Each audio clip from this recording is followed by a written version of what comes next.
ஞானம் இல்லாத இன்பப் பெருமானே, அஞ்ஞானம் தன்னை அகழ்விக்கும் நல் அறிவே. அஞ்ஞானம் தன்னை அகழ்விக்கும் நல் அறிவே. எல்லா இடத்துலயும் எங்க எது டச் ஆகுது பாருங்க, எது தொட வேண்டியதா இருக்கு பாருங்க. அஞ்ஞானம்னா பொய் அறிவு. எது பொய் அறிவு? நான் மனுஷன், நீ மிருகன் பார்க்கறதுக்கு பேர் பொய் அறிவு. நான் மனுஷன், நீ பறவைன்னு பார்க்கறதுக்கு பேர் பொய் அறிவு. அதுவும் ஒரு உயிர், இதுவும் ஒரு உயிர். எல்லாமே என்னது? இறப்பதற்காக பிறந்தது. புரியுதுங்களா? இறைவன் அதற்கான காலத்தை உருவாக்குகிறான். நல்லா புரிஞ்சுக்குங்க. எல்லா உயிர்களும் ஒரு விதத்துல பிறந்து ஏதோ ஒரு விதத்துல என்ன ஆகுது? இறந்து விடுகிறது. எல்லா உயிர்களும் இயற்கையான மரணம் தான் அடைகிறதான்னு கேட்டா கிடையாது. நல்லா புரிஞ்சுக்கணும். போறோம், அந்த இடத்துல புல்லு முளைச்சிருக்குது, ரொம்ப சின்ன சின்ன புல்லு, அதை மிதிச்சிடறோம், அது என்ன ஆகுது? அது கீழே ஒரு எலும்பு இருக்கு, அதை மிதிக்கிறோம், அது என்ன ஆகுது? இறந்து போகும். அந்த மாதிரி எல்லா உயிர்களுக்கும், வெறும் இந்த சின்ன சின்ன உயிர்களுக்கு மட்டும் கிடையாது. ஒரு மரம் நல்லா தழைத்து வளர்ந்து இருக்கு, அதை என்ன பண்ணிக்கிறோம்? வேரோட வெட்டி சாச்சிடும். இப்படி ஒரு ஒரு உயிர்கள், ஒரு கல்லு அது ரொம்ப நாளா அங்க இருக்குது, அதை அரைச்சி என்ன ஆக்கிறோம்? மண்ணாக்கிறோம். அப்படி எல்லாத்துக்குமே இது என்ன ஆகுது அப்படின்னு கேட்டீங்கன்னா பொருந்துது. எல்லா உயிர்களும் என்னது? ஏதோ ஒரு உயிரால, அதுக்கு அழிவு காலம் என்பது, அதற்கு இறுதி காலம் என்பது ஏதோ ஒரு உயிரால படைக்கப்படுகிறது. அதனாலதான் மாணிக்கவாசகர் பெருமான் என்ன சொல்றாரு? அஞ்ஞானம் தன்னை அகழ்விக்கும் நல் அறிவே. அப்ப நமக்கு வேண்டிய அறிவு என்னது? நல் அறிவு. நல் அறிவு என்பது மனிதனுக்கு மட்டும் கிடையாது, எல்லா உயிர்களுக்கும் பொருந்தும். அஞ்ஞானம் தன்னை அகழ்விக்கும் நல் அறிவே. எங்க கொண்டு வந்து சேர்க்கிறாரு பாருங்க. ஆக்கம் அளவு இறுதி இல்லாய், அனைத்துலகும் ஆக்குவாய், காப்பாய், அழிப்பாய், அருள் தருவாய், போக்குவாய். ஆக்கம் அளவு இறுதி இல்லாய். ஆக்கம் அளவு இறுதி இல்லாய் அப்படின்னா, ஆமா, ஆக்கம்னா என்னது? உருவாக்குதல் அப்படின்றது அர்த்தம். ஆக்கம்னா என்னது? உருவாக்குதல் அப்படின்றது அர்த்தம். ஆக்கம் அளவு இறுதி இல்லாய் அப்படின்னா, அவர் படைக்கின்ற படைப்புகளுக்கு என்ன கிடையாது? இறுதி கிடைக்காது. இறுதி கிடையாது. புல்லெல்லாம் படைச்சு முடிச்சுட்டாருங்க, இதுக்கப்புறம் புல்லு கிடையாது. பூண்டெல்லாம் படைச்சு முடிச்சுட்டாருங்க, இதுக்கப்புறம் பூண்டு வராதுங்க அப்படின்னு ஏதாவது இருக்கான்னு கிடையாது. ஆக்கம் அளவு இறுதி இல்லை. அவன் என்ன பண்ணிக்கிட்டே இருக்கான்? படைச்சுக்கிட்டே இருக்கான். ஏன்? ஒரு படைப்பு இன்னொன்னுக்கு அழிவு. ஒரு படைப்பு இன்னொன்னுக்கு என்னது? அதுதான் என்ன சொல்றாரு? தாவர சங்கமம் அப்படின்னு சொல்றாரு. நல்லா புரிஞ்சுக்கீங்க. ஒரு மனுஷன் செத்து போறான், செத்து போய் மண்ணில் புதைக்கிறாங்க. என்ன வருது? அது வந்து புழுவும் புல்லும் பூண்டும். புரியுதா? ஆக்கம் அளவு இறுதி இல்லாத. மனுஷன் செத்து போயிட்டாங்க, அவன் முடிஞ்சு போச்சான்னு கேட்டா கிடையாது. அவன் மரணிச்சதுக்கு அப்புறமா அங்க என்ன நடக்குது அப்படின்னு கேட்டீங்கன்னா, ஏதோ ஒரு படைப்புகள், ஏதோ ஒரு உயிரினங்கள் அதுல இருந்து பிறந்துகிட்டே தான் இருக்கு. ஆக்கம் அளவு இறுதி இல்லாய். அப்ப பெருமானுடைய ஆக்கத்துக்கு என்ன கிடையாது? அளவும் கிடையாது, இறுதியும் கிடையாது. இந்த உலகத்துல மட்டும்தான் இறைவன் படைச்சிட்டு இருக்கான், மற்ற உலகத்துல கிடையாது. எல்லா உலகத்துக்கும் 10 புல்லு தான் பறிக்கணும், 10 மனிதன் தான் படைக்கணும்லாம் கணக்கு அப்படி கிடையாது. அவருக்கு நினைச்சா 1000 லட்சம் போயின்னு அப்படிதான். ஆக்கம் அளவு இறுதி இல்லாய், அனைத்துலகும். அனைத்துலகம் எவ்வளவு அழகான வார்த்தை பாருங்க. அனைத்து உலகம், எல்லா உலகமும் என்ன பண்ணுவார்? ஆக்குவாய். அனைத்துலகமும் என்னது? ஆக்குவாய்னா என்னது? படைப்பாய் அப்படின்றது அர்த்தம். அனைத்துலகும் ஆக்குவாய். அனைத்துலகும் ஆக்குபவன் யாரு? இறைவன் தான். அவனுக்கு என்ன கிடையாது? ஆக்கம் அளவு இறுதி இல்லாதவன். அனைத்துலகும் ஆக்குவாய், அனைத்துலகும் காப்பாய். அப்படி எல்லாத்துக்கும் அந்த அனைத்துலகம் சேர்க்கணும். அனைத்துலகும் ஆக்குவாய், அனைத்துலகும் காப்பாய். என்ன பண்ற? அனைத்துலகத்தையும் காப்பாத்துறவனும் நீதான். நல்லா புரிஞ்சுக்குங்க. அனைத்து உலகத்தையும் படைப்பவனும் அவன் தான், அனைத்துலகத்தையும் காப்பாத்துறவனும் அவன் தான். எப்படி காப்பாத்துறான்? ஏன் காப்பாத்துறான்? காப்பாத்துறது போது அதை சொல்லணும். படைத்தல் போது, படைத்தல்னா இந்த வர்றது, இந்த பூமிக்கு வர்றது. ஏதோ ஒரு உலகம், பூமிக்கு இல்ல, ஏதோ ஒரு உலகம், ஏதோ ஒரு உலகத்துல ஏதோ ஒண்ணா வர்றதுக்கு பேர் என்னது அப்படின்னு கேட்டீங்கன்னா படைத்தல். அனுப்புறாரு பெருமான். எப்படி அனுப்புறாரு? புல்லாகவோ, பூடாகவோ, புழுவாகவோ, மரமாகவோ, பாம்பாகவோ, மனிதராகவோ, தேவராகவோ, பேயாகவோ, கணக்காளாகவோ, வல்லசராகவோ எப்படி அனுப்புறாரு? அதுக்கு பேர் என்னது? படைத்தல். அனைத்துலகும் ஆக்குவாய் அப்படி அனுப்பி வைத்தத என்ன பண்றாரா? அனைத்துலகும் காப்பாய். என்னது? பிறந்தது இறந்ததுக்கு தான், இறக்கிறதுக்கு தான். பிறந்தது இறக்கிறதுக்கு தான். ஏன் சாமி பிறக்கிறதுக்கும் இறக்கிறதுக்கும் நடுவில் ஒரு கேப்? பிறந்த உடனே எனக்கு என்ன கொடுத்துடலாம்? நீங்க இறப்பு கொடுத்துடலாம்ல. பிறந்த உடனே என்ன பண்ணிடலாம்? இறப்பு கொடுத்துடலாம்ல. ஆனா இதுக்கு இடையில ஏதோ ஒரு கேப் இருக்கு. என்னது? காத்தல் அப்படின்னா இந்த உலகத்தின் இயக்கம். காத்தல்ன்றது என்னது? இந்த உலகத்தை இயங்குறதுக்கு என்ன வேணும்? படைக்கப்பட்ட உயிர் அத்தனை நாட்கள் ஏதோ ஒண்ணு செய்ய வைக்கிறார் இறைவன். என்ன பண்ணிட்டு இருக்காரு? அந்த உயிர் மூலமா என்ன வேணாலும் வரலாம். நச்சு மாமரமாக இருக்கலாம். அது என்ன மரமா இருக்கலாம்? நச்சு மாமரம். நஞ்சை மட்டுமே தருகின்ற மரம். எதை மட்டுமே தரும். ஆனா அந்த நஞ்சு இந்த உலகத்துக்கு வேணும். பெருமானால் படைக்கப்பட்டு அமுதத்தை மட்டுமே தரக்கூடிய மரம் கனி. அமுத கனி இருக்குது அந்த மரத்துல. அந்த மரமும் இந்த உலகத்துக்கு வேணும். இறைவன் கொடுக்கிறார். அப்ப அந்த மரத்தை, அந்த அமுதம் இந்த உலக உயிர்களுக்கு எத்தனை நாட்கள் வேண்டுமோ அத்தனை நாட்கள் அதை விடாம பிடிச்சு வச்சிருக்கவர் யார் அப்படின்னு கேட்டா இறைவன். அதுதான் காத்தல். நல்லா புரிஞ்சுக்கங்க. அதனாலதான் மாணிக்கவாசகர் பெருமான் முன்னாடி சொல்லிட்டார் பதிகத்துல, படைப்பவை படைத்தோம், காப்பவை காப்போம். புரியுதுங்களா? படைத்தவை படைத்தோம், காப்பவை காப்போம். நீங்க படைக்கின்றவன், காக்கின்றவன், ஒடுக்குகின்றவன் யார் சொல்றீங்களோ அவனுக்கெல்லாம் எப்ப படைக்கணும், அவனை படைத்தவன் அவன் தான். அவன் எதை எப்ப படைக்கணும் அப்படின்னு சொல்றதும் அவனை காப்பாத்துறான் சொல்றவன், அவனை காப்பாத்துகின்றவனும் அவன் தான். அவன் யாரெல்லாம் எப்படிலாம் காப்பாற்றணும்னு சொல்றதும். அப்போ லிஸ்ட் எங்கிருந்து வாங்கணும்? அங்கிருந்து வாங்கணும். இறைவன்கிட்ட இவங்கெல்லாம் என்ன பண்ணணும்?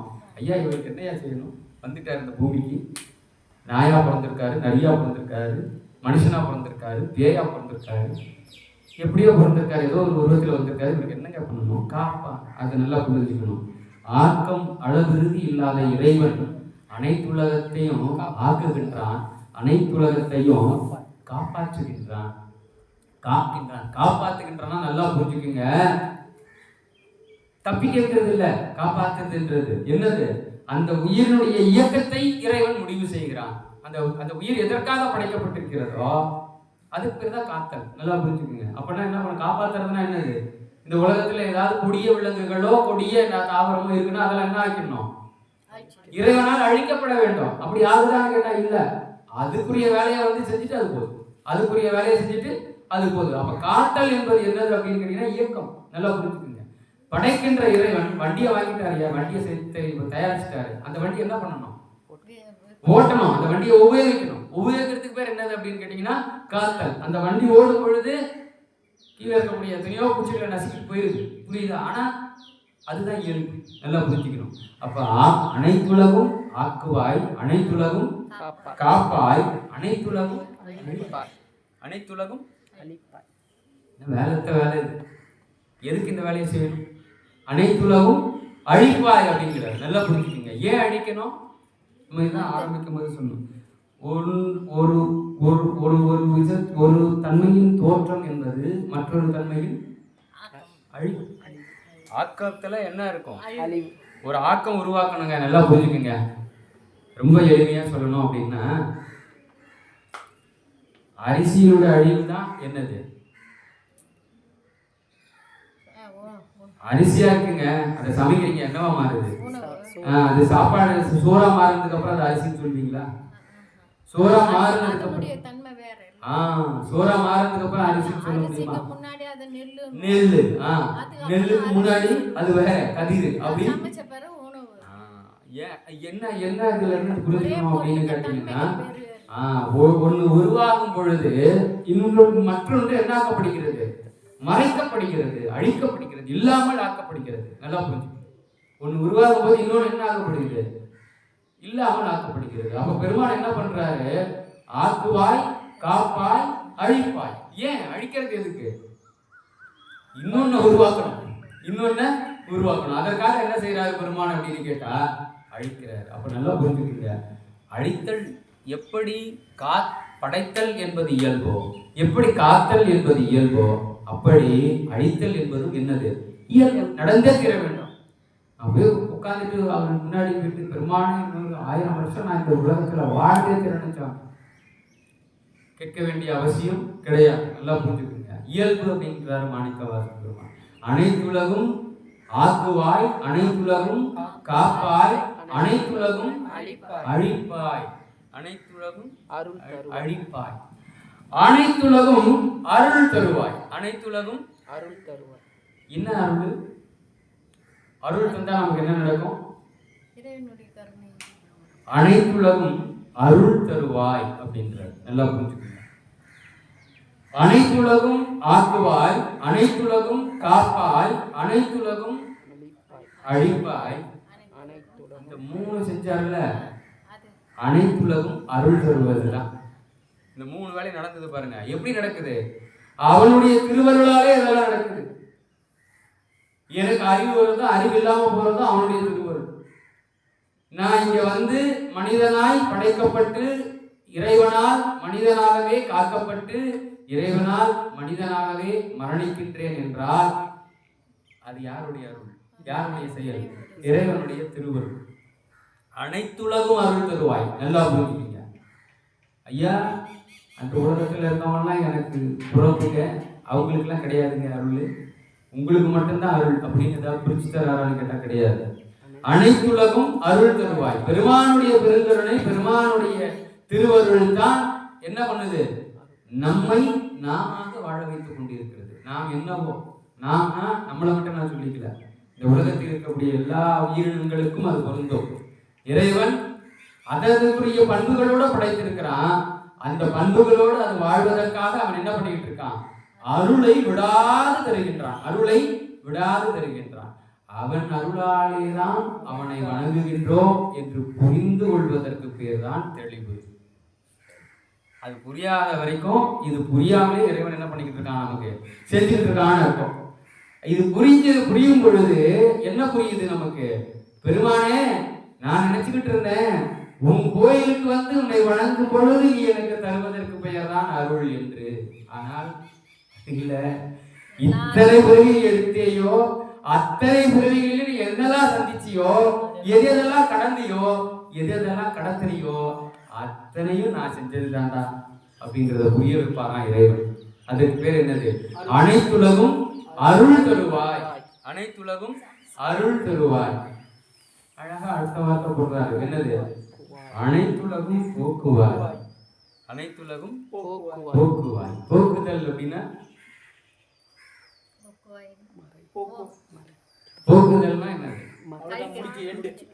முடிவு, முழுமை அப்படின்றது அர்த்தம். அனைத்து உலகையும் பெருமாள் ஒரு நாள் என்ன செஞ்சுக்கிறாரு? ஒடுக்கி கொள்கிறார் தனக்குள். என்ன பண்ணிடுறாரு? எல்லாத்தையும் கொண்டு போயிட்டு ஒரு பூவா பறிச்சுக்கிட்டு இருக்கவரு ஒரு நாள் என்ன ஆகுது? மொத்தமா கொண்டு போயிடுறாரு. மொத்தமா கொண்டு போய் எங்க வச்சுக்கிறாரு? அவருடைய திருவடியில வச்சுக்கிறாரு. அனைத்துலகும் போக்குவாய். நல்லா புரிஞ்சுக்கணும். போக்குதல் அப்படின்னா என்னது அப்படின்னு கேட்டீங்கன்னா, இறைவன் எல்லாத்தையும் கொண்டு போறது அப்படின்றது அர்த்தம். இறைவன் எல்லாத்தையும் என்ன பண்ணிடுறது? கொண்டு போய் அவருக்குள்ள சேர்த்துக்கிறது அப்படின்றது அர்த்தம். நல்லா புரிஞ்சுக்கங்க.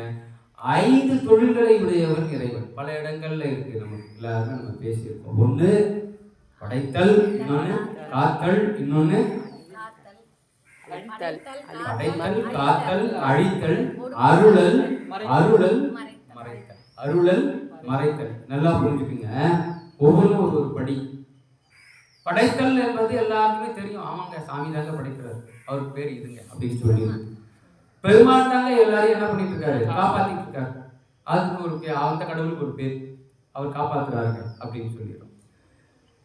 2 பேர், ஒருத்தர் படைக்கிறாருங்க, ஒருத்தர் காப்பாத்துறாரு. ஒருத்தர் காப்பாத்து மோசமானவன், அவன் என்ன பண்ணிக்கிட்டு இருக்கான்? அந்த மரணத்தை கூட்டு போயிடுறாங்க. நல்லா இன்பமா வாழ்ந்துட்டு இருக்கேன், இந்த வாழ்க்கையை போய் அவன் இல்லாமல் செஞ்சு விடுறாங்க அப்படின்னு சொல்லிட்டு ஒருத்தனை திட்டுவோம். அவனை மட்டும் உள்ள உதவ கூடாது அப்படின்னு சொல்லிட்டு நம்ம என்ன பண்ணிட்டு இருப்போம்? அவருக்கு சிறப்பு, அவர் வராமல் இருக்கிறதுக்கு சிறப்பு பூஜைகள் எல்லாம் பண்ணிட்டு. அப்படி நல்லா புரிஞ்சுக்கங்க. படைத்தல், காத்தல், அழித்தல், இந்த 3 தொழில்களும் யாரோ ஒருத்தர் செய்கிறாருன்னு நினைச்சுக்கிட்டு நம்ம அப்படி பேசிக்கிட்டு இருக்கோம். ஆனால் படைப்பவனும் அவனே, காப்பவனும் அவனே, அழிப்பவனும் அவனே அப்படின்றார் மாணிக்கவாசக பெருமான். ஏன் அப்படின்னா அதை புரிய வைக்கிறதுக்கு பெருமான்கிட்ட இன்னும் 2 தொழில் இருக்கியா, அது என்னது அப்படின்னு கேட்டீங்கன்னா அருளுதலும் மறைத்தலும். எப்பொழுது அவன் அருளாலேதான் இதெல்லாம் நடந்தது என்பதை நம்மால் புரிந்து கொள்ள முடிகிறதோ, நம்மால் தான் திரும்ப திரும்ப சொல்றேன், எல்லா உயிர்களாலும் புரிந்து கொள்ள முடிகிறதோ அப்பொழுதுதான் புரியும். பெருமான் தான் படைச்சான், பெருமான் தான் காப்பாத்தினான், பெருமான் தான் அழிச்சான். என்ன காரணம்? அவனுக்கு தான் தெரியும். அவனுக்கு தான் தெரியும் ஏன் என்ன படைச்சான், ஏன் என்ன காப்பாத்தினான், ஏன் என்ன அழிச்சான்றது அவனுக்கு தான் தெரியும். அப்படின்றத புரிந்து கொள்ளக்கூடிய நிலைக்கு பேர் என்னது அப்படின்னு கேட்டீங்கன்னா அருளுதல். அப்படின்றத புரிந்து கொள்ளக்கூடிய நிலைக்கு பேர் என்னது? அருளுதல். ஐயா எப்பையா படைப்ப, எப்பையா காப்ப, எப்பையா அழிப்ப, எப்பையா அந்த அருளை தருவ அப்படின்னு கேட்டா மறைத்தல்னு சொல்றாரு மாணிக்கவாசக பெருமான். எந்த பிறவியில அதெல்லாம் நடக்கும்ன்றதை நம்மளால புரிஞ்சுக்க முடியாது. ஏன் இறைவன் என்ன பண்ணி வச்சிருக்காராங்க?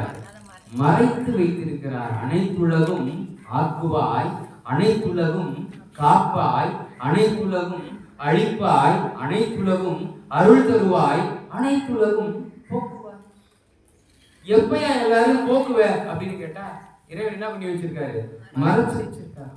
இந்த மறைத்து வைத்தது எப்ப என் கண்களுக்கு தெரியும், எப்ப என்னால புரிஞ்சுக்க முடியும்? எப்ப அப்படியே மறைச்சு வச்சிருக்காரா சாமி? காமிக்கிறது இல்லைன்னா காமிக்கிறார். இந்த மறைச்சு வச்சிருக்கிறத என்ன பண்றாரு? காமிக்கிறாரு. அப்படி காமிச்சதுனாலதான் மணிவாசக பெருமான் சொல்றாரு, செல்லார் என்ற இத்தாவர சங்கமத்துள் எல்லா பிறப்பும் பிறந்து இழைத்தேன் என் பெருமான் மெய்யே உன் பொன்னடிகள் கண்டின்று வீழ்ச்சி. முடிவா சொல்றாரு, ஐயா எல்லா பிறப்பும் பிறந்து இழைச்சிட்டேன் சாமி, இந்த பிறவுல உன்னுடைய திருவடியை கண்ட மாத்திரத்திலேயே எனக்கு என்ன கிடைத்தது? முக்தி கிடைத்தது. காரணம் என்ன? அந்த மறைத்தல்ல இருந்து போக்கிட்டாரு அப்படின்றது அர்த்தம். அந்த மறைத்தல் என்ன பண்ணாரு? மாணிக்கவாசக பெருமானுக்கு போக்கிட்டாரு. அதுதான் தேர்ச்சி. எல்லா உயிர்களும் எதை நோக்கி தான் போயிட்டு இருக்கு? அந்த தேர்ச்சியை நோக்கி தான் பயணம் செஞ்சுட்டு இருக்கோம். தெரிந்தோ தெரியாமல், தெரிந்தோ தெரியாமல். தெரியாமல் செய்யறவங்களும் அங்கதான் வந்து இருக்காங்க, தெரிஞ்சு போறவங்களும் அங்கதான் போயிட்டு இருக்கோம்ன்றது தெரிஞ்சு. யாருக்கெல்லாம் தெரிஞ்சு போகணும், யாரெல்லாம் தெரியாமல் அந்த இடத்துக்கு போகணுன்றதை இறைவன் தீர்மானிக்கிறான். நல்லா புரிஞ்சுக்கீங்க. ஆனால் அந்த எல்லையை போய் தொடும் பொழுது எல்லா உயிர்களும் தெரிஞ்சுதான் உள்ள போகும். எல்லா உயிர்களும் தெரிஞ்சுட்டு தான் உள்ள போக முடியும். அது வரைக்கும் இது மாயையாகவே சூழ்ந்துகிட்டே தான் இருக்கும். அப்ப நல்லா புரிஞ்சுக்கணும். இந்த வரிகள் எத்தனையோ தன்மை உள்ள பிறப்புகளை கொடுத்த இறைவன் அனைத்து உலகையும் அளவில்லாத ஆக்குகின்ற இறைவன். ஆக்கம் அளவு இறுதி இல்லாய் அப்படிங்கிறார். இந்த உலகத்தை ஆக்குவதற்கு இறைவனுக்கு அளவும் இறுதியும் ஏதாவது இருக்கிறதா என்றால் இல்லை. ஏதாவது அந்த மாதிரி இருக்கான்னு கேட்டா இல்லை. ஏன்னா அனைத்து உலகையும் அவன்தான் ஆக்குகின்றான், அனைத்துலகையும் அவன்தான் என்ன பண்றான்? காக்கின்றான். அனைத்து உலகையும் அவன்தான் அழிக்கின்றான், அனைத்து உலகிற்கும் அவன்தான் அருள் தருகின்றான், அனைத்து உலகிற்கு இருக்கக்கூடிய உயிர்களையும் அவன்தான் என்ன பண்ணுகின்றான்? போக்குவாய். அதுக்கப்புறம் தான் சொல்றாரு எதுக்கு போக்குவாய். போக்குனவன என்ன ஆகுது பாருங்க, என்னை புகுவிப்பாய். என்னை புகுவிப்பாய். புகுவிப்பாய்னா போக்குதல் அப்படின்னா அறியாமையை போக்கினான் இறைவன், பொய்யறிவை போக்கினான் இறைவன். பொய்யறிவை என்ன பண்ணான்? போக்கினான். எதுக்காக போக்கினான்? மெய்யறிவை புகுவித்தான் அப்படின்றது அர்த்தம். மெய்யறிவை என்ன பண்றாரு? புகுவிக்கிறார். மெய்யறிவை என்ன பண்றாரு? புகுவிப்பதற்காக என்ன பண்றாரு அப்படின்னு எப்ப மெய்யறிவு நமக்குள்ள புகுகிறதோ அப்ப என்ன ஆயிடும்? ஆட்டோமேட்டிக்கா அந்த பொய்யறிவு வெளியே போயிடும். எல்லாம் புரிஞ்சுக்கீங்க. என்னை புகுவிப்பாய். என்ன என்ன பண்ணுவாய்? நல்லா புரிஞ்சுக்கீங்க. பெருமானே ஆக்கினாய், காத்தாய், அழித்தாய், அருள் தந்தாய், போக்கினாய். இதெல்லாம் நீ செஞ்சதுனால உள்ள வந்து நான் புகுந்துட்டேன், உள்ள வந்து புகுந்துட்டேன். அப்படி இருக்கா? அப்படி இருக்கா? என்னை புகுவிப்பவனும் நீதான். நல்லா புரிஞ்சுக்கணும். என்னை புகுவிப்பவனோ யார் அப்படின்னு கேட்டா நீதான். பெருமானே, எப்பொழுது இந்த போக்கு எனக்கு அளிக்கப்பட்டதோ உன் திருவருளால் எப்பொழுது இதை நான் புரிந்து கொண்டு மெய்யறிவை பெற்றேனோ, மெய்யே அருள் தருவாய், போக்குவாய், என்னை புகுவிப்பாய். என்ன பண்ணிட்டாங்க? புகுவிப்பாய். எதுல புகுவிக்கிறார் இறைவன்? நின் தொழும்பின் நாற்றத்தின் நேரியாய். நின் தொழும்பின் நாற்றத்தின் நேரியாய். எதுல புகுவிக்கிறார் இறைவன்? எப்ப இந்த அறிவு வருகிறதோ 5 தொழில்களுக்கும் உரியவன் இறைவன். இந்த 5 தொழில்கள் இறைவனால் தான் செய்யப்படுகிறது. இந்த 5 தொழில்களும் எல்லா உயிர்களுக்கும் சமமாக பங்கிடப்படுகிறது காலம் வரும் பொழுது. அப்படிங்கிறது எப்ப நம்ம புரிஞ்சுக்கிறோமோ, புரியக்கூடிய காலத்தை இறைவன் நமக்கு தருகிறானோ, அப்ப என்ன செய்யறானா? நின் தொழும்பில் புகுவிப்பாய், என்னை புகுவிப்பாய். நின் தொழும்பின் அப்படின்னா நின் தொழும்பின் அப்படின்னா நின் தொண்டு. நின் தொழும்பு அப்படின்னா நின் தொண்டு, நின் பணி. உன்னை புரிந்து கொள்ளக்கூடிய அறிவு, உன்னை புரிந்து கொள்ளக்கூடிய தெளிவு, அதுதான் என்னது அப்படின்னு கேட்டீங்கன்னா நின் தொழும்பு. அந்த தொழும்பு என்னன்னு சொல்றாரு? நின் தொழும்பின் நாற்றத்தின் நேரியாய். நின் தொழும்பின் நாற்றத்தின் நேரியாய். நல்லா புரிஞ்சுக்குங்க. நாற்றத்தின் அப்படின்னா நறுமணம் அப்படின்றது அர்த்தம். நாற்றம்னா என்னது? வாசனைன்றது அர்த்தம். நறுமணம் அப்படின்றது அர்த்தம். அந்த மனத்துக்கு ஈடான மனம் வேறொன்று கிடையாது. உலகத்தில் எப்பேற்பட்ட மலர்கள் இருந்தாலும் பெருமானுடைய தொண்டு செய்யும் பொழுது வருகின்ற நறுமணத்திற்கு ஈடு இணையான நறுமணங்கள் கிடையாது. ஏன்? ஏன்? நம்ம தொண்டு செய்யும்போது அவர் தான் பக்கத்துல. நல்லா புரிஞ்சுக்கீங்க. ஒரு மலர் இருக்குது, ஒரு மல்லிகைப்பூ இருக்குது. அந்த மல்லிகைப்பூக்கு என்ன இருக்குது? வாசனை இருக்கு. அதை கொண்டு வந்து இங்க வச்சா நீங்களும் அதை உணர முடியும், நானும் உணர முடியும், இந்த பக்கத்துல யாரெல்லாம் இருக்காங்களோ அத்தனை பேரும் உணர முடியும். ஆனால் பெருமானின் தொழும்பின் நாற்றம் என்பது எந்த உயிருக்கு பகிரப்பட்டதோ அந்த உயிருக்கு தான் முழுமையா, அந்த உயிருக்கு தான் என்ன ஆகும்? அது முழுமையா உணர முடியும். அந்த மனத்தை வெளியில சொல்ல முடியாது, வெளியில காண்பிக்க முடியாது. அததான் சொல்றாரு மாணிக்க வாசக பெருமான், நின் தொழும்பின் நாற்றத்தின் நேரியாய் அப்படின்னு சொல்றாரு. நின் தொழும்பின் நாற்றத்தின் நேரியாய். நேரியாய்னா அந்த தன்மை அப்படின்றது அர்த்தம். அந்த தன்மையை என்ன பண்ண முடியாது? விவரிக்க முடியாது. நீங்க புரிஞ்சுக்கிட்டா உண்டு, நம்மளாம் பார்க்காத புரிஞ்சுக்கிட்டா உண்டு. பெருமான் நமக்கு புரிஞ்சுக்கக்கூடிய அந்த அளவுக்கு கொடுத்திருந்தார் அப்படின்னா, இறைவனுக்கு கொடுத்த மாணிக்க வாசக பெருமானுக்கு கொடுத்த மாதிரி புகுவித்து இருந்தார் அப்படின்னா, போக்கு இருந்தார் அப்படின்னா, நம்மளால என்ன பண்ண முடியும்? அந்த நாற்றத்தின் நேரியை புரிந்து கொள்ள முடியும். நாற்றத்தின் நேரியாய். நாற்றத்தின் நேரியாய்னா என்னதுன்னா, மல்லிகைப்பூ இருக்குன்னு தெரியும், அது வாசனை எப்படி இருக்குன்றது தெரியும். அந்த வாசனை எங்கெங்க இருக்குன்னு கேட்டா காமிக்க முடியுமா? எப்படி இருக்குங்க, என்ன கலர்ல இருக்குங்க, உணரதான் முடியும். அதுதான் நேரி, உணரதான் முடியும். அதுக்கு பேர் என்னது? நேரி. விவரிக்க முடியாது. நல்லா புரிஞ்சுக்குங்க. அந்த மனம் எப்படி இருந்ததுன்னு சொல்ல முடியும், எங்க இருக்குன்னு சொல்ல முடியாது. அந்த மனம் இப்படி இருக்குதுங்க, இந்த மாதிரி தன்மையில இருக்குதுங்க, காற்றோடு கலந்து வருது அது. ஆனா அந்த காற்றோடு கலந்து வருகின்ற அந்த நறுமணத்தை யாராவது காண்பிக்க முடியுமான்னு கேட்டா காண்பிக்க முடியாது. அப்படித்தான் சொல்றாரு மாணிக்க வாசக பெருமான், நின் தொழும்பின் நாற்றத்தின் நேரியாய். பெருமானே, நீ எனக்கு என்ன செய்ய கொடுத்திருக்க? தொண்டு செய்ய அனுப்பியிருக்கிய அந்த நாற்றத்தின் நேரியாய். நின் தொழும்பின் என்ன பண்ண? என்ன என்னை புகுவிப்பாய். நின் தொழும்பின் நாற்றத்தின் நேரியாய். தொண்டு செய்வதற்குரிய நாற்றம், அந்த அந்த மனத்துக்கு பேர் என்னது? நறுமணம். அதுக்கு ஈடு இணையான ஒரு தொழில் இந்த உலகத்துல கிடையவே கிடையாது. நாற்றத்தின் நேரியாய். அடுத்து என்ன சொல்றாரு? சேயாய். சேயாய்னா சேயாய் ரொம்ப தொலைவு, கிட்ட அப்படின்றது ரெண்டு இருக்கு. அண்மை, சேய் அப்படின்னு. அண்மைனா அர்த்தம் பக்கத்துல இருக்குன்னு அர்த்தம். சேய்னா தூரத்துல இருக்கு, ரொம்ப தூரத்துல இருக்குன்னு அர்த்தம். நல்லா புரிஞ்சுக்கங்க. நின் தொழும்பின் நாற்றத்தின் நேரியாய் சேயாய் நனியாய். சேயாய் நனியாய்.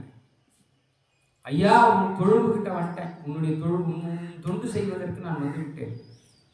என்னை நீ கொண்டு போய் என்ன பண்ணிட்ட? உன் அன்பர் கூட்டத்துல கொண்டு போய் சேர்த்துட்ட. மெய் என்பர் கூட்டத்துல கொண்டு போய் சேர்த்துங்க. எனக்கு என்ன வந்துடக்கூடாது, செருக்கு வந்துடக்கூடாது. நான் வந்துட்டேன்டா, இதுக்கு மேல என்ன யாரும் என்ன பண்ண முடியாது, ஒண்ணும் செய்ய முடியாது. ஏன் அந்த கூட்டத்திலேயே நின்றுட்டு இருந்தாலும் நீ ரொம்ப கிட்ட இருக்க வேண்டாம்னு கேட்டா, இல்ல சாமி எங்க இருக்க, சேயாய் நாற்றத்தின் நேரியாய் சேயாய் நனியானே. நனியானேனா நன்னுதல் அப்படின்னா என்ன அர்த்தம்? நன்னுதல். நன்னுதல் நன்னுதல்னா அணுகுதல், நெருங்குதல் அப்படின்றது அர்த்தம். கிட்ட போறதுன்னு அர்த்தம். நன்னுதல்னா என்ன அர்த்தம்? ரொம்ப நெருங்குதல் அர்த்தம். எவ்வளவு அழகான வார்த்தைகளை உபயோகிக்கிறாரு பாருங்க. சேயாயின்னு சொன்ன உடனே பயந்துடாதீங்க. அவன் தொண்டை கூடத்துல வந்தா கூட இறைவனை பிடிக்க முடியாதா அப்படின்னு பயந்துடாதீங்க. அவன் நாற்றத்தின் நேரியாய் சேயாய் நனியானவன். அவன் யாரு? தூரமா இருந்தா கூட நம்மை நோக்கி வந்து கொண்டிருப்பவன். நம்மை நோக்கி என்ன பண்றான்? நீ போல அவன் தூரமான நினைட்டு நம்ம பார்த்து என்ன பண்ணிக்கிட்டு இருக்கான்? நாம் அவனை சேர்வதற்காக நம்மை நோக்கி அவன் பயணம் செய்து கொண்டிருக்கிறான். நம்மை நோக்கி அவன் அணுகி கொண்டிருக்கிறான், நன்னி கொண்டிருக்கிறான்.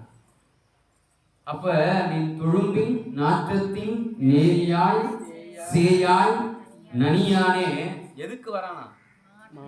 மாற்றம் மனம் கழிய நின்ற மறையோன். மாற்றம் மனம் கழிய நின்ற. இந்த மனம் எப்பேற்பட்ட மனம்? இந்த மனம் என்ன ஆகிட்டே இருக்கு?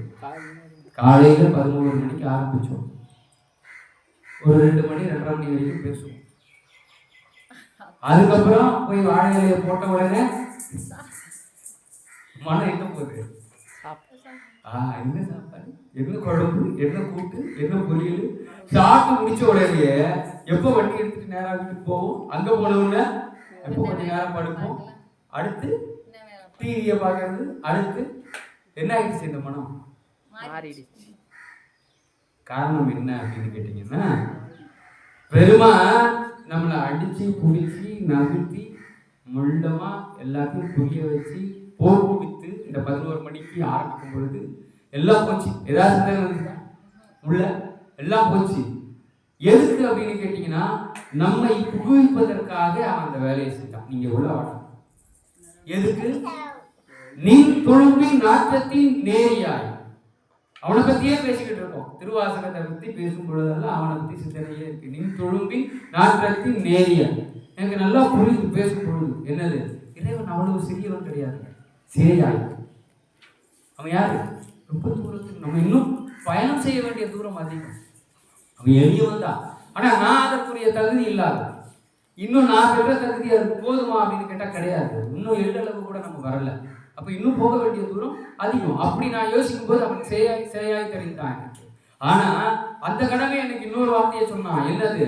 நனியானே அப்படின்னு சொன்னான். ஏன் அப்படின்னா, ஐயா நான் தூரத்துல இருக்கேன்னு பயப்படாத, நான் தூரத்துல இருந்து என்ன பண்ணிக்கிட்டு இருக்கேன்? உன்னை நோக்கி வந்துட்டு இருக்கேன். நீ என்ன நோக்கி வரல, நான் உன்னை நோக்கி வந்துட்டு. நீ வரலனாலும் உங்ககிட்ட நான் வந்துருக்கேன். நீ வரத்துக்கு நேரம் ஆகும்னாலும் நான் வர வேண்டிய நேரத்தில் உன்னிடத்தில் நான் வந்து விடுவேன். நனியானே எதுக்கியா வர அப்படின்னு கேட்டா, மாற்றம் மனம் கழிய நின்ற மறைவே. இந்த மாற்றத்தை மட்டுமே இயல்பாக கொண்டது என்னுடைய மனம். எப்படி அந்த மனம் மாறுது? எப்படி அந்த மனம் மாறிக்கிட்டே இருக்கு? ஒவ்வொரு நேரத்துக்கு ஒரு வேலையை செய்யுது. கோயிலில் இருக்கும்போது வேலையை செய்யுது, கோயிலை விட்டு வெளியே போனோம்னா வேற வேலையை செய்யுது. வெளியவே ஒரு இடத்துல ஒவ்வொரு இடம். அப்பா வீட்டுக்கு போனா ஒரு வகையா நடந்துக்கிறோம், வேற சொந்தக்காரங்க வீட்டுக்கு போனா வேற வகையில நடந்துக்கிறோம், நண்பர்கள் கூட இருக்கும்போது வேற வகையில நடந்துக்கிறோம், பிடிக்காதவங்க கிட்ட வேற மாதிரி நடந்துக்கிறோம், பகைவனை பார்த்தா வேற மாதிரி நடந்துக்கிறோம். இந்த மனசு என்ன ஆகிட்டே இருக்கு? மாறிக்கிட்டே இருக்கு. அதுக்கெல்லாம் மூல காரணம் யாரு? மூல காரணம் யாரு? மூல காரணம் யாரு? மூல காரணம் யாரு? மூல காரணம் மூல காரணம் யாரு? இங்க பதிய வச்சிருக்கோம் இல்லையா? எதை பதிய வச்சிருக்கோம்? இவன் எனக்கு வேண்டியவன், இவன் எனக்கு வேண்டாதவன், இந்த நேரத்தில் நான் இப்படிதான் இருக்கணும், இந்த நேரத்துல நான் அப்படிதான் இருக்கணும்னு சொல்லிட்டு நம்ம ஆட்டி படைப்பது எது அப்படின்னு கேட்டீங்கன்னா, நம்ம அறிவோடு தொடர்புடைய அந்த வினை. அது என்ன பண்ணிக்கிட்டு இருக்கு அப்படின்னா, அந்த அறிவை அந்த வினை என்ன பண்ணிக்கிட்டே இருக்கு? இயங்கிட்டே இருக்கு. 3 மணி நேரம் அமைதியா திருவாசகம் கேளு. 3 மணி நேரம் முடிஞ்சு வெளியே போனதுக்கு அப்புறம் உன் வேலையை நீ ஆரம்பிச்சு, உன் வேலையை நீ ஆரம்பிச்சிரு அப்படின்னு சொல்லிட்டு என்ன பண்ணிக்கிட்டு இருக்கு? யாரை மாத்துது? மனசு. நம்ம மனசு என்ன பண்ணிக்கிட்டே இருக்குது? மனசை மாத்திக்கிட்டே இருக்கு. அப்ப இந்த மனம் மாறாமல் இருக்க வேண்டுமே ஆனால் என்ன நடக்கணும்னு சொல்றாரு மாணிக்கவாசக பெருமான்? ஆக்கம் அளவிற்கு இல்லாதவன், அனைத்துலகையும் ஆக்குகின்றவன், அனைத்துலகையும் காக்கின்றவன், அனைத்துலகையும் அழிக்கின்றவன், அனைத்துலகிலும் அருள் தருகின்றவன், அனைத்துலகில் இருக்கக்கூடிய உயிர்களையும் போக்குகின்றவன் என்ன செய்யணுமா? நம்மளெல்லாம் நம்மை புகுவித்து அவன் துழும்பின் நாட்டத்தின் நேரியாய் சேயாய் நனியான் என்று புரிந்து கொள்ள வைத்து மாற்றம் மனம் கழிய நின்ற, மாற்றம் மனம் கழிய நின்ற. அவன் இங்க நின்றுட்டான்னு வச்சுங்களேன், அவன் இங்க நின்றுட்டான்னு வச்சுங்க, இங்கேயும் நிக்கணும். எங்க நிக்கணும்? இங்கேயும் நின்றுட்டான்னு வச்சுருங்க. அந்த மாற்றம் அப்படின்றது ஒண்ணு என்ன ஆயிடுமா? போயிடும். மனசுக்குரிய மாற்றம் என்பது என்ன ஆயிடும்? போயிடும். ஏன்னா எல்லாருக்கும் தெரிஞ்சது வசனம் தான். என்னது? மாற்றம் ஒன்றுதான், மாற்றம் ஒன்றுதான் என்னது? மாறாது. எல்லாருக்கும் என்ன ஆகிட்டே இருக்குது? மாறிக்கிட்டே இருக்கு இல்லையா? அப்ப மாற்றம் என்பது இயல்பு. அப்ப அந்த மாற்றத்துக்கு மரணம் வர வேண்டுமே ஆனால் என்ன நடக்கணும் அப்படின்னு கேட்டீங்கன்னா, இறைவன் எங்க நிக்கணும்? சிந்தைக்குள்ளேயும் மனசுக்குள்ளேயும் ஒரே நேர்கோட்டில் நிக்கணும். இங்க இருந்து வெளியே போக கூடாது. அப்ப இந்த மனசு என்னவாகுமா? மாற்றம் மனம் கழிய அப்படின்றார் மாணிக்கவாசகர். மாற்றம் மனம் கழிய. இந்த மனதிற்கு மாற்றம் என்பது என்ன ஆக்கப்பட வேண்டும்? கழிக்கப்பட வேண்டும். கழிக்கப்பட வேண்டும். மாற்றம் மனம் கழிய நின்ற யாரும் மறையும். மறையும்னா இந்த நிலைக்கு நாம் வருவதற்கு நமக்குள்ளேயே மறைந்திருந்தால் அவனுக்கு பேர் மறை. இந்தியாக்காரங்க எங்க போய் தேடி கண்டுபிடிச்சி அவர்கிட்ட இதெல்லாம் நம்ம வாங்கறது, இந்த மரத்தெல்லாம் நம்ம தேடி கண்டுபிடிச்சி எப்பயா வாங்க முடியும் அப்படின்னு கேட்டா எங்கேயும் இல்லையா? எங்க இருக்காரு? உள்ளதான் மறைந்து இருக்காரு. அந்த மறைந்து இருக்கக்கூடிய பெருமான் தான் அவரை மறைச்சு வச்சிருக்காரு. அவரை திறந்து காண்பிக்க போறது யாரு? அவர் தான். அவர் திறந்து நமக்குள்ள அதெல்லாம் புரிய வச்சு நம் சித்தத்திலையும் நம் மனதிலையும் அவர் ஒரே நேர்கோட்டில் நினைட்டாரு அப்படின்னா இந்த மனம் எதை விரும்ப போவாது? மாயை விரும்பாது. மாற்றம் மனம் கழிய நின்ற மறையோ. அவன் யாரு? இந்த 4 மறைகள் பாடுகின்ற 4 வேதங்கள் இல்லையா? 4 வேதங்கள் சொல்லப்படுகின்ற உட்பொருள் அவன்தான். 4 வேதங்களிலும் மறைந்திருப்பவனும் அவன்தான். இந்த 4 வேதங்கள் மட்டும் இல்ல, அனைத்து உலகத்துக்குள்ளேயும் மறைந்திருப்பவன் அவன்தான். அனைத்து உலகத்தில் இருக்கக்கூடிய உயிர்களின் உள்ளங்களிலும் எல்லா ஓட்டத்திலையும் எல்லா ஓட்டங்களிலையும் யார் இருக்கா அப்படின்னு கேட்டா இறைவன் மறைந்து மறைவனாக மறைந்து நின்று அவன் என்ன செஞ்சுக்கிட்டு இருக்கான்? நம்ம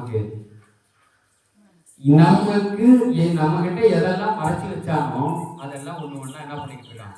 காண்பித்து கொண்டு இருக்கிறான். அப்போ முழுமை அடைவதற்குரிய அந்த நிலையை வரும் பொழுது பெருமான் என்ன பண்ணுவார் அப்படின்னு கேட்டா அந்த தெளிவை நமக்கு நிச்சயம் தருவார் அப்படின்னு சொல்வதாக அந்த வரிகள் இருக்குது. மாணிக்கவாசக பெருமான் சொல்லியிருக்கார். என்னது? ஆக்கம் அளவு இறுதி இல்லாய் அனைத்துலகும் ஆக்குவாய் காப்பாய் அழிப்பாய் அருள் தருவாய் போக்குவாய் என்னை புகுவிப்பாய் தொழும்பின் நாற்றத்தின் ஏரியாய் சேயாய் கனியானே. மாற்றம் மனம் கழிய நின்ற மறையோனே. மாற்றம் மனம் கழிய நின்ற மறையோனே. மாறுகின்றதை நமக்கு புரிய வைத்து 5 தொழில்களை செய்து கொண்டிருக்கின்ற இறைவன் எல்லா உயிர்களையும் ஒரு நாள் அவர்களுக்கு அதை புரிய வைத்து மெய்ப்பொருளை அவர்களுக்கு புரிய வைத்து தன்னோடு சேர்த்துக் கொள்வான் என்பதை புரிந்து கொள்ளும் இந்த வரிகளை மாணிக்கவாசக பெருமான் இந்த உலக உயிர்களுக்காக வாய் மலர்ந்து சொல்லி போயிருக்கார்.